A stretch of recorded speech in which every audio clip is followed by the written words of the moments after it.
começar com o papo do jogo entre Flamengo e Grêmio, porque os tricolores estão muito nervosos com essa partida, tá? Já tem coisa na rede social aí dizendo que se o gremista pudesse desistir desse jogo, quem sabe desistiria. Tem um receio, especialmente pelas últimas goleadas do Flamengo, né? Acho que é uma equipe que está, depois de algumas eliminações, né? Depois do que aconteceu no Mundial de Clubes e depois de ter recebido muitas críticas, está num momento que volta a ser muito empolgante para a sua torcida, o que faz com que a torcida gremista fique preocupada. O que podemos esperar do Flamengo nesse jogo, na sua casa, ingressos esgotados e um caldeirão no Maracanã? Então, é o melhor time do país no momento, né? Contra um Grêmio que tropeça, não consegue se recuperar de forma regular. Teve uma boa vitória fora de casa contra o Atlético Mineiro, mas até o próprio enfrentamento recente entre Flamengo e Grêmio é muito favorável ao Flamengo, né? Acho que não tem comparação hoje entre as duas equipes. Mas é futebol, Kelly. Uma coisa que muitas e muitas vezes, esse tipo de prognóstico que eu fiz aqui agora, ele cai por terra, porque um adversário está num dia melhor que o outro, porque um treinador monta uma estratégia que anula algumas virtudes, porque às vezes tem o imponderável, você faz um gol muito cedo, um jogador é expulso muito cedo. Então, tem uma série de variáveis que faz com que muitas vezes o resultado não seja o esperado. Mas é óbvio que há um favoritismo muito grande do Flamengo, principalmente depois desse baile que a gente está vendo na tela, esse 8-0 contra o Vitória. Óbvio, um time não ganha do outro de 8-0 se o time derrotado não também fizer muita força para isso acontecer. Tem muito mérito do Flamengo, mas tem muita coisa ruim que o Vitória fez no jogo. E o Grêmio sabe muito bem disso, certamente tomará cuidados no Maracanã amanhã para que isso não se repita. Mas é uma equipe muito difícil de ser batida hoje sob seus domínios e o Grêmio não está vivendo um momento que o privilegie nesse enfrentamento. A grande realidade é essa. Que tipo de cuidado é imprescindível para o Grêmio amanhã contra esse poderoso Flamengo? Todos. Todos. Assim, em todos os setores, em todas as linhas, em todas as posições. É um Grêmio que vai precisar de muita atenção contra, como o Coutinho falou, a melhor equipe do país no momento. Vem de uma vitória acachapante em cima do Vitória, o que dá ainda mais confiança, né, para a equipe rubro-negra. Mas é um Grêmio que, apesar de ainda não ter mostrado muito nesse Campeonato Brasileiro, um Grêmio que está lutando ali pela parte de baixo da tabela, vai ser um Grêmio que vai precisar se fechar, vai ser um Grêmio que vai precisar se proteger num primeiro momento, algo que não vem fazendo tão bem assim, tá? Apesar de ter contratado alguns reforços, inclusive o Valbuena ali para a zaga, né? É uma zaga um pouco mais experiente, uma zaga mais pesada. Talvez seja um Grêmio aí que precise proteger muito bem a sua área para, a partir desse momento, tentar pensar numa construção mais ofensiva. Eu acho que o jogo vai se desenhar para uma posse de bola do Flamengo, como todos os jogos do Flamengo vêm se desenhando. Um Flamengo que envolve, um Flamengo que se movimenta bastante, um Flamengo que sabe rodar a bola e sabe encontrar espaços. Pelo lado do Grêmio vai ser se defender, se fechar, para quem sabe ali, num contra-ataque, numa bola aérea, né? Tentar ali criar algum tipo de dificuldade, porque é muito difícil bater o Flamengo vem embalado e ainda vai jogar em casa, perto dessa empolgação toda que a torcida está vivendo de forma muito justa. Antes da gente seguir falando desse duelo, deixa eu só dizer para toda a nossa audiência que está nos acompanhando que o Botafogo saiu na frente no duelo contra o Bragantino, acabou de fazer um gol. Danilo marcou 1-0 Botafogo no Engenhão, partida que está rolando neste momento no Premier. E vocês seguem com a gente, nos acompanhando, dando uma olhadinha lá também. Volta aqui para o Sport TV News. Não deixa de acompanhar os nossos debates por aqui, porque a gente sim vai seguir falando de toda a rodada do Campeonato Brasileiro. Primeiro gol do Danilo, né? E atualizando. É primeiro? Primeiro gol do Danilo, camisa do Botafogo. Muito bem, então... Já tinha dado assistência? Já fez, de fato, o que tinha que fazer, né? Contribuir com o time e fazendo o gol melhor ainda. Então, gente, olha só, sobre a defesa do Grêmio, a gente estava falando sobre isso, ponderando muito bem. O Valbuena se machucou, está fora da temporada, então a estratégia do Mano Menezes, que muito se fala que é um treinador que gosta de se proteger, né? Não vou usar outra palavra por aqui.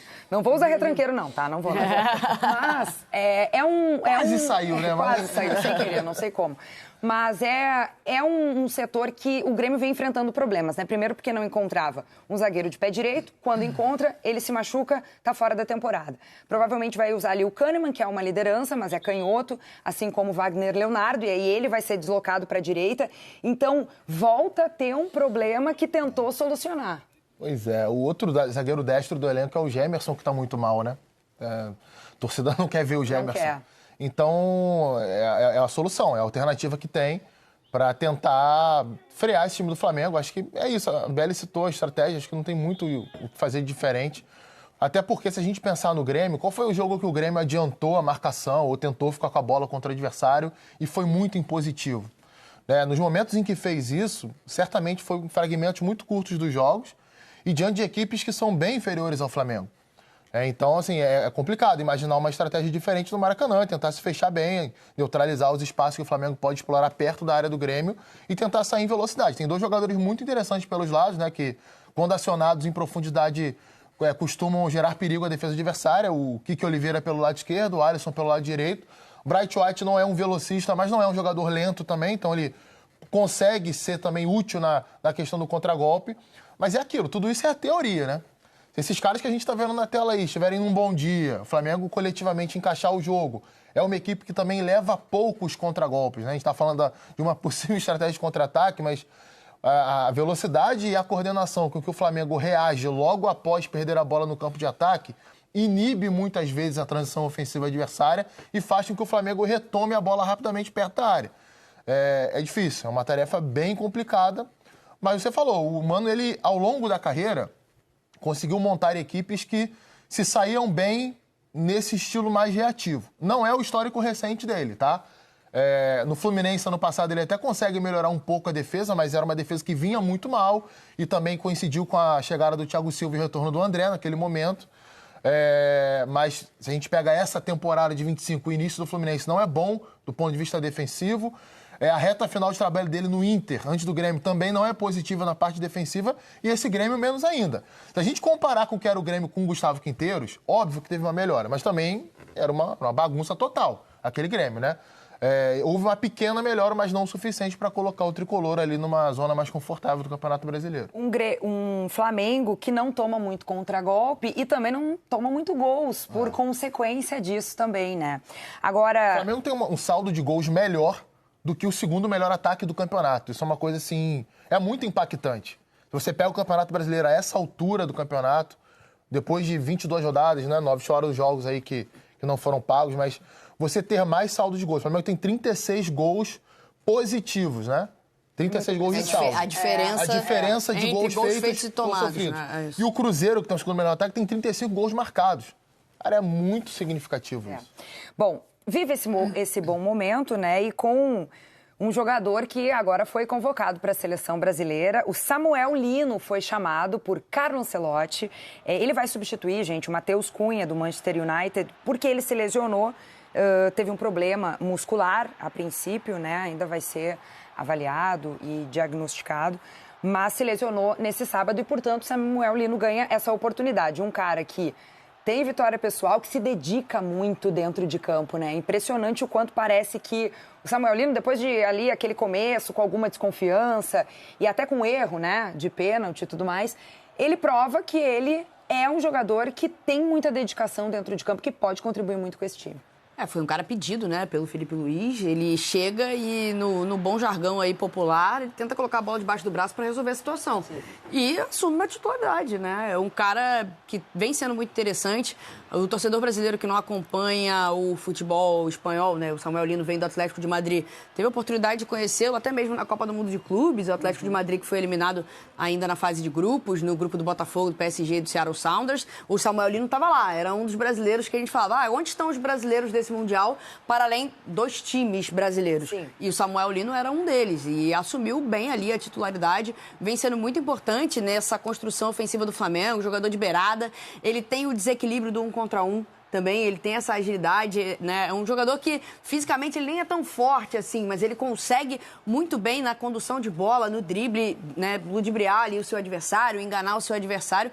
E isso é muito importante pensando até mesmo em seleção brasileira. Claro que pensando em Flamengo, tá sendo um cara desequilibrante, mas pensando em seleção brasileira, levando em consideração que muitas vezes os jogos de seleção e até mesmo jogos de Copa do Mundo, pensando no médio prazo, são jogos mais amarrados, que os dribladores, eles vêm, entre aspas, aí, perdendo cedendo espaço. A gente fala muito de um futebol muito tático, de muita entrega técnica, mas que muitas vezes perde essa característica do 1 contra 1, do cara que realmente faz o improvável. O Samuel Lino pode ser um desses caras, né? A gente falava sobre ele estar na pré-lista, acabou sendo convocado, acho que até de forma muito merecida, e a gente espera que ele consiga render na seleção brasileira, que não sinta o peso de vestir a amarelinha, como não sentiu o peso de vestir a camisa do Flamengo. Eu estou muito curiosa para ouvir do Coutinho como é que ele pode render bem assim na seleção brasileira, e já trago para discussão alguns números do Samuel Lino. São só 8 jogos pelo Flamengo até aqui, 6 participações diretas em gols, com 2 marcados e ainda 4 assistências. Acho que já são números que mostram as credenciais. O cara, assim, o Flamengo tinha muito problema para terminar as jogadas, né? Às vezes controlava o adversário, dominava, mas não conseguia produzir uma quantidade de chances suficientemente relevante dentro daquele cenário de jogo, né? Você tá vendo um time ali que tem a bola no campo de ataque o tempo todo, você vai esperar que esse time vai criar as oportunidades. E muitas vezes o problema era justamente aquilo que o Samuel Lino traz de melhor para o Flamengo. Como ele toma as decisões perto da área, né? A Belly citou a habilidade que ele tem, é um jogador repertório de drible em espaço curto. Isso foi, para mim, o principal que fez o Flamengo trazê-lo ao clube. A capacidade de enxergar os companheiros bem posicionados dentro da área para servir ou até mesmo finalizar. Enfim, a forma como ele vai concretizar aquela jogada. Estava até dando uma olhadinha aqui na quantidade de jogadores da seleção para o lado esquerdo do campo convocados dessa vez, né? Porque se a gente for ver, o Matheus Cunha não é um homem de lado. Ele é um homem central de ataque, né? E até na última convocação jogou muito bem contra o Paraguai, como um jogador que saía da área e vinha circular na intermediária. Para o lado esquerdo hoje, a gente só tem o Gabriel Martinelli para essa data FIFA, que foi o titular, inclusive, do jogo contra o Paraguai. Eu acho bem provável que o Ancelotti dê oportunidade, se não como titular em um dos jogos, mas entrando no segundo tempo. E vale lembrar o seguinte, é um jogador que está no radar da seleção há um tempo, né? Eu lembro que na apuração dos colegas aqui, nosso colega Caio Mota uma vez apurou que ele estava na pré-lista ainda era do Dorival Júnior naquela ocasião, ainda era jogador do Atlético de Madrid. Ajuda muito defensivamente também. No Atlético, a melhor temporada dele, ele não jogava como ponta, era como ala. Eram 3 zagueiros e ele jogando como ala esquerda, mesmo não sendo um jogador canhoto, um jogador destro, mas funcionava muito bem, fechava a linha de 5 atrás. Faz esse vai e volta com facilidade. É um jogador, assim, muito diferente em se tratando de futebol brasileiro, né? Quando ele foi contratado, o Felipe até ironizou algumas declarações que muita gente deu, né? Mas será que ele vale tudo isso? É porque muita gente não acompanha, de fato, com regularidade o futebol de lá. Eu não estou julgando ninguém, cada um sabe o que faz, mas quando você vai analisar um jogador, você tem que acompanhar, tem que ver ele mais vezes dentro de campo para saber se ele vale ou não aquilo ali. O Felipe Luiz, numa entrevista recente, disse que ele vale o dobro, talvez o triplo, né? Então é isso. Ele tem a confiança do treinador, mas ele também está mostrando por que tem essa confiança dentro de campo. Acho que é bem interessante. Samuel Lino, então, convocado para a seleção brasileira. Vamos ver se ele pode aparecer aí, entrando em campo, como titular ou não, com Carlo Ancelotti, nesses jogos aí eliminatórios para a Copa do Mundo.